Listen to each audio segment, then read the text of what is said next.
हाँ तो बच्चों, अब जो है मैं संविधान के बारे में जो कि पूरा डिटेल्स में बता रहा हूँ। कुछ मुख्य बिंदु जो कि आप लोगों के सामने मैं ला के रखा हूँ।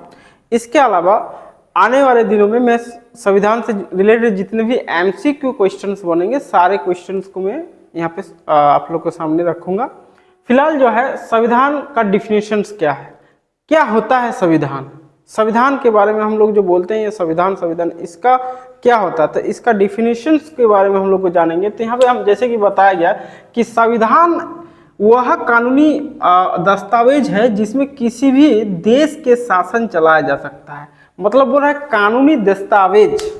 दस्तावेज अर्थात क्या होगा कि आपका एक कागजात, जैसे कि आपका घर रहता है तो घर के लिए एक दस्तावेज रहता है, उसका कागजात रहता है कि वो घर आपका है। उसी प्रकार से आपको आपका देश है और इस देश को कैसे चलाया जा सकता है, कैसे इसको जो कि हम लोग समझ सकते हैं, तो उसके बारे में जो कि हम लोग को जानकारी प्राप्त करना है। तो बोला संविधान कानूनी दस्तावेज होता है जिसमें आपको ये बताया जाता है कि इसमें देश के शासन से लेकर प्रशासन तक, देश के मतलब जितने भी न्यायपालिका गतिविधियां जो भी है उसको कैसे मतलब जो कि हम लोग जानेंगे, उसके बारे में जो कि इसमें दिया हुआ है। जिसमें यहाँ पे बताया गया कि संविधान कानून का दस्तावेज है जिसमें किसी भी देश के शासन को चलाया जाता है। किसी भी देश के शासन को चलाने के लिए अहम भूमिका क्या रहता है न, दस्तावेज का रहता है। और उस दस्तावेज के माध्यम में क्या रहता है कि हमारे दस्तावेज के माध्यम में हमारे जो धाराएं हैं, अनुच्छेद है, सूची है, जिसके तहत कानून की सारी व्यवस्थाओं के बारे में बतलाया जाता है।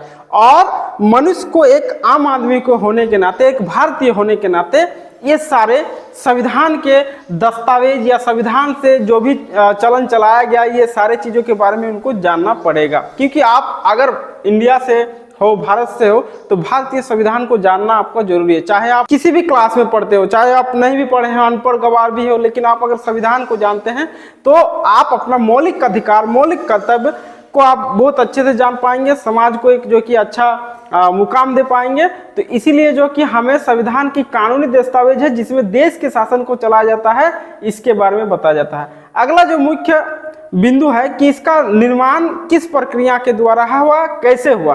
तो निर्माण में अगर देखा जाए तो संविधान, भारतीय संविधान सभा द्वारा 26 नवंबर 1949 को स्वीकार किया गया था। इसको इसी दिन जो है कि संविधान दिवस के नाम से भी जो कि जाना जाता है, तो उस दिन स्वीकार किया गया था। और 26 जनवरी 1950 से संविधान को लागू किया गया, जिसमें 22 भाग 395 अनुच्छेद हैं। जो वर्तमान समय में अनुच्छेद के जो है पार्ट जो होते हैं वो अप डाउन होते हैं, जैसे कि अनुच्छेद ए, बी, सी, इस तरह। तो 400 से भी ज्यादा, 412 से भी ज्यादा जो कि अनुच्छेद जो कि वर्तमान समय में आपको मिलेंगे। 8 सूचियां हैं जो उस समय थी, बाद में बदल के वर्तमान में जो सूची हो गए हैं वो अभी जो है 12 अनुसूचियां हो चुकी है। संविधान लागू किया, इस दिन हम लोग जो है गणतंत्र दिवस के रूप में भी मनाए जाते हैं। प्रत्येक वर्ष के भांति हम लोग जो कि 26 जनवरी को झंडोत्तोलन भी करते हैं इसी दिन के लिए, क्योंकि इसी दिन हमारा देश में जो कि संविधान लागू हुआ था। ऐसे तो संविधान सभा जो कि पारित जो कराया गया था वो 26 नवंबर 1949 को किया गया था, लेकिन हमारे देश में जो संविधान लागू हुआ वो लागू हुआ 26 जनवरी 1950 को। भारतीय संविधान निर्माण के लिए जो समय लगा था वो 2 वर्ष 11 महीने एवं 18 दिन का समय लगा।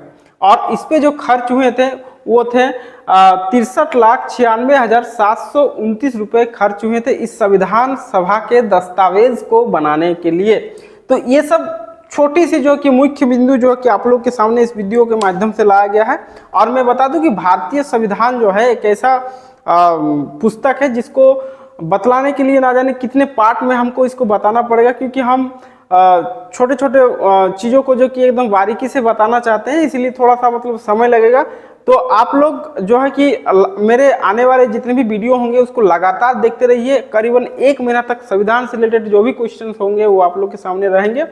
और मैं जाते जाते सभी स्टूडेंटों को ये कहना चाहूँगा कि अगर आप अच्छे से जो कि इसको तैयारी कर लिए तो आने वाले दिन में कोई भी कॉम्पिटिटिव एग्जाम हो या फिर कोई भी मतलब आपका जो अधिकार है, आपका जो मौलिक कर्तव्य है, उसके बारे में भी आपको जो कि अच्छे से जानकारी प्राप्त होंगे। लगातार आप वीडियो को वॉच करते रहिए, अच्छे से देखते रहिए।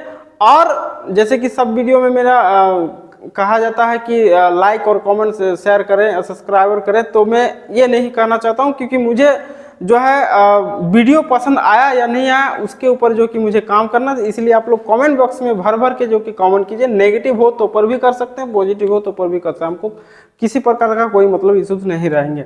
और आने वाले वीडियो के लिए आप जो कि इस चैनल के माध्यम से बने रहे। चैनल का नाम है S2 क्लासेस, और इस चैनल को अधिक से अधिक जो कि आप लोग वॉच करें और देखते रहें।